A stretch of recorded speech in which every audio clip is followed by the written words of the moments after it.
10। किसी घन की प्रत्येक भुजा को 50% कम कर दिया गया है। तो प्रथम घन, यहाँ प्रथम घन मतलब मूल घन जो पहले था, और परिवर्तित घन के आयतन का अनुपात क्या होगा। ठीक है, तो पहले मान लेते हैं जो मूल घन था, मूल घन की प्रत्येक भुजा थी a इकाई। ठीक है, तो मूल घन का आयतन क्या हो जाएगा। मूल घन मतलब जो घन पहले था उसका आयतन हो गया a क्यूब। भुजा का क्यूब होता है घन इकाई। परिवर्तित घन को, घन में क्या किया गया है, मूल घन में उसकी भुजा को 50% कम कर दिया। 50% का मतलब ही होता है आधा।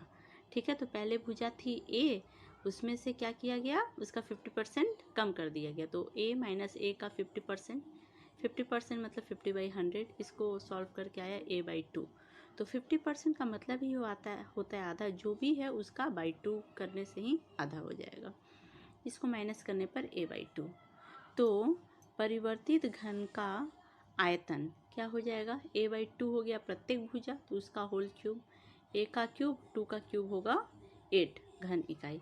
अब मूल घन एवं परिवर्तित घन के आयतन का अनुपात कितना हो जाएगा, a क्यूब मूल घन का है इस टू परिवर्तित घन का है आयतन a³/8। a³ कैंसिल हो जाएगा, एक बार में 1 बचा। अच्छा, यहाँ अगर बटे में है तो उसी संख्या से दोनों साइड में इंटू करेंगे। 8 है बटे में, तो 8 से 1 में इंटू करें और इधर 1/8 को 8 से इंटू करें। यहाँ का 8 और 8 कैंसिल हो जाएगा, बचेगा 1। 8 × 1 हो गया 8। तो मूल घन और परिवर्तित घन के आयतन का अनुपात क्या हुआ, 8:1। अब नेक्स्ट है 12 नंबर क्वेश्चन। ध्यान से समझने की ज़रूरत है। एक समकोणीय चाय के बक्से की भीतरी लंबाई, चौड़ाई और ऊंचाई तीनों दिया हुआ है। ओके, अच्छा, जब चाय से भरा हुआ है बॉक्स तब उसका वजन है 52 kg 350 ग्राम। लेकिन जब वो खाली रहता है तो उसका वजन हो जाता है 3.75। तो इसको समझ लो, चाय का बक्सा जब भरा हुआ है तो वजन और खाली वजन दोनों पता है। तो अगर भरे बक्से से खाली बक्से का वजन माइनस कर दें तो सिर्फ चाय का वजन निकल जाएगा। ठीक है, तो वो चाय का वजन जो होगा उसको हम लोग निकाल लेंगे माइनस करके। ओके, अच्छा, तो क्या क्या दिया हुआ था, बॉक्स की भीतरी लंबाई दिया हुआ था 7.5 डेसीमीटर, चौड़ाई दी हुई है 6.6 डेसीमीटर, ऊंचाई है 5.4 डेसीमीटर। तो बॉक्स का भीतरी आयतन मतलब बॉक्स के अंदर कितनी जगह है, जितनी जगह है उतना में ही चाय था।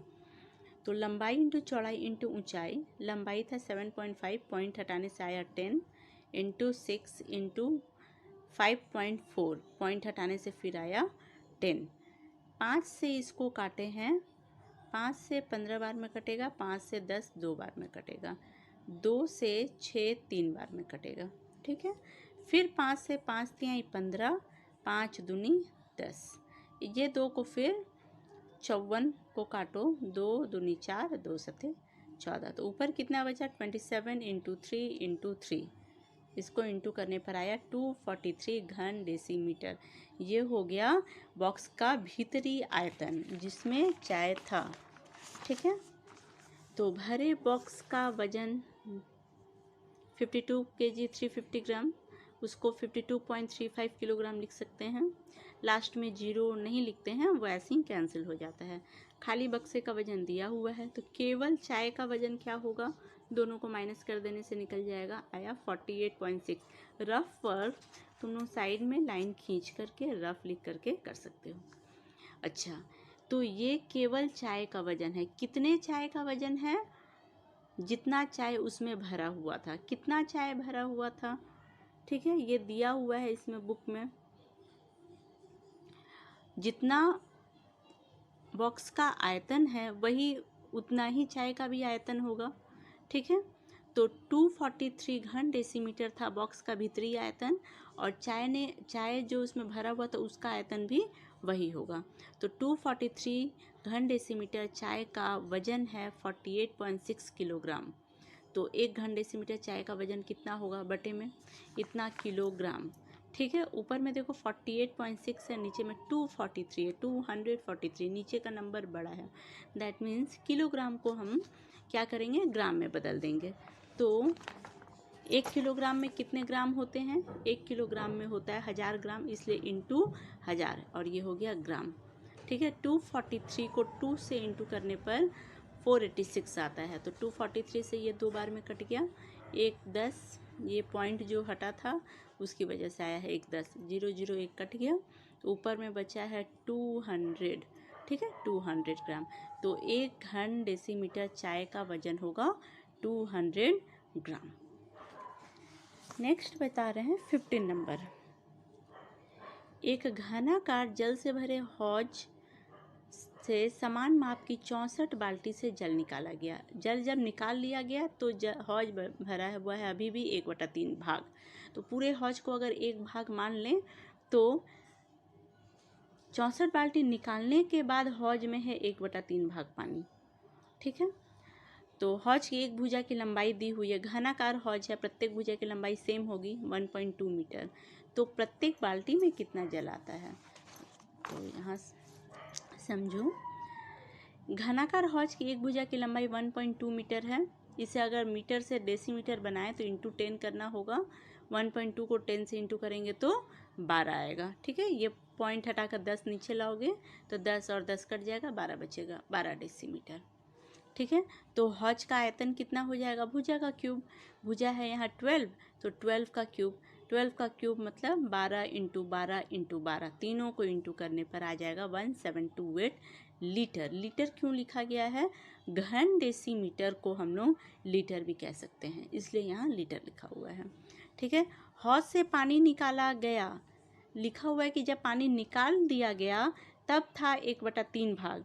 तो कितना निकाल लिया गया, पूरा हौज अगर भाग में दिया हुआ है तो संपूर्ण भाग होता है 1, 1 में से 1/3 माइनस करें तो 3 एकम 3 -1, 3 - 1 हो गया 2/3 भाग। ठीक है, लेकिन हौज का कुल आयतन हमें पता है 2/3 भाग है और कुल आयतन है 1728। तो भाग को हम लोग लीटर में बदल सकते हैं, इंटू 1728 लीटर। 3 से अगर इसको काटें तो 3 बचे 15,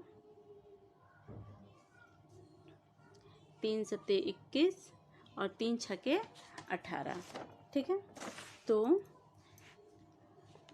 यहाँ आया 2 से अब 576 को इंटू करने पर 1152 लीटर।